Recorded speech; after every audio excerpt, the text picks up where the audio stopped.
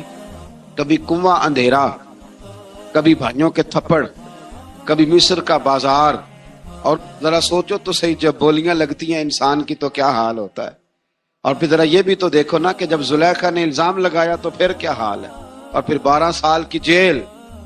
پر رب فرماتے ہیں شان میں نے یوسف کو ہی عطا فرمائی.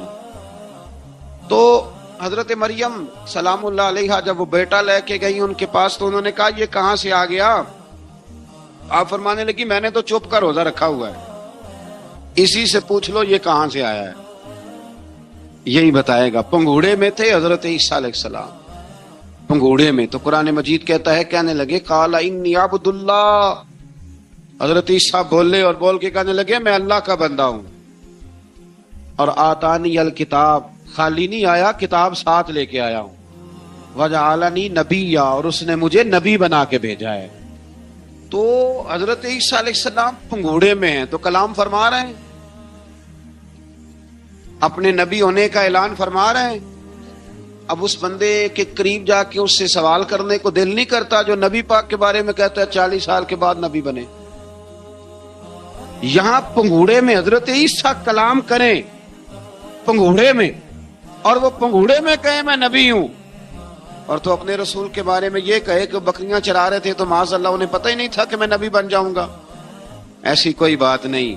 اعلیٰ حضرت فرماتے ہیں اللہ اللہ وہ بچپنے کی پابند، یعنی بچپن میں بھی رنگ ڈھنگ نرالے تھے میرے رسول کے. اللہ اللہ وہ بچپنے کی پابند، اس خدا بھاتی صورت پہ لاکھوں سلام، اس خدا بھاتی صورت پہ. اور مرحوم اعظم چشتی نے بھی ایک جملہ بڑا خوبصورت کہا، اس نے کہا تیری حیات پاک کا ہر لمحہ پیغمبر لگے، تیری حیات پاک کا ہر لمحہ پیغمبر لگے. پھر اس سے آگے آیت نمبر 41 سے ایک بار پھر حضرت ابراہیم علیہ السلام کا ذکر ہے کہ وہ بہت سچے نبی تھے. انہوں نے اپنے چچا کو بے جان بتوں کی عبادت سے روکا، عذاب الہی سے ڈرایا. اس نے کہا کہ آپ ہمیں ہمارے خداؤں سے پھیرنا چاہتے ہیں، اس سے رک جائیں ورنہ ہم آپ کو سنسار کر دیں گے. ابراہیم علیہ السلام نے کہا کہ میں آپ کے لیے اپنے رب سے استغفار کرتا رہوں گا، وہ مجھ پر بہت مہربان ہے. تو اللہ تبارک و تعالیٰ نے انہیں اسحاق علیہ السلام بیٹے اور یعقوب علیہ السلام پوتے کی بشارت دی، اور یہ بھی فرمایا کہ یہ دونوں نبی بھی ہوں گے. پھر آیت نمبر 51 سے لے کر 58 تک مختلف انبیاء کا ذکر ہے. اللہ تعالیٰ نے اس میں فرمایا کہ حضرت موسیٰ کو برگزیدہ رسول، نبی اور اللہ کا رازدار کہا گیا، اور حضرت ہارون کی نبوت کا بیان بھی ہوا، اور حضرت اسماعیل کو وعدے کے سچے، نماز اور زکوٰۃ کا حکم دینے والے رسول اور نبی اور اللہ کا پسندیدہ قرار دیا گیا. ادریس علیہ السلام کو صدیق نبی قرار دیتے ہوئے فرمایا کہ ہم نے ان کو بلند جگہ پہ بٹھایا. کہاں ہے ادریس علیہ السلام؟ چوتھے آسمان میں بھی، اور جنت کا قول بھی ہے. 2 روایتیں ان کے بارے میں ملتی ہیں. ایک تو یہ ہے کہ وہ حضرت ملک الموت سے ایک دفعہ کہنے لگے تو میرا یار نہیں بن جاتا؟ اللہ ہی بھلا کرے. حضرت اسرائیل کو کہنے لگے دوست بن جو، کہا بن جاتے ہیں. دوستی ہو گئی. فرمانے لگے یار موت کا ذائقہ کیسے چکھاتا ہے؟ کہنے لگا میں آپ کو چکھا دیتا ہوں. آپ کو موت کا ذائقہ چکھایا اور دوبارہ پھر روح ڈال دی، آپ اٹھ کے بیٹھ گئے. کہنے لگے دوزخ تو دکھا، نے وہ بھی دکھا دی. فرمایا جنت تو دکھا، جنت بھی دکھائی. تو کہنے لگا واپس چلیں. فرمانے لگے اب تو نہیں جانا. کیوں؟ فرمایا رب فرماتا ہے ہم فیہا خالدون، جو جنت میں آئے گا یہی رہے گا.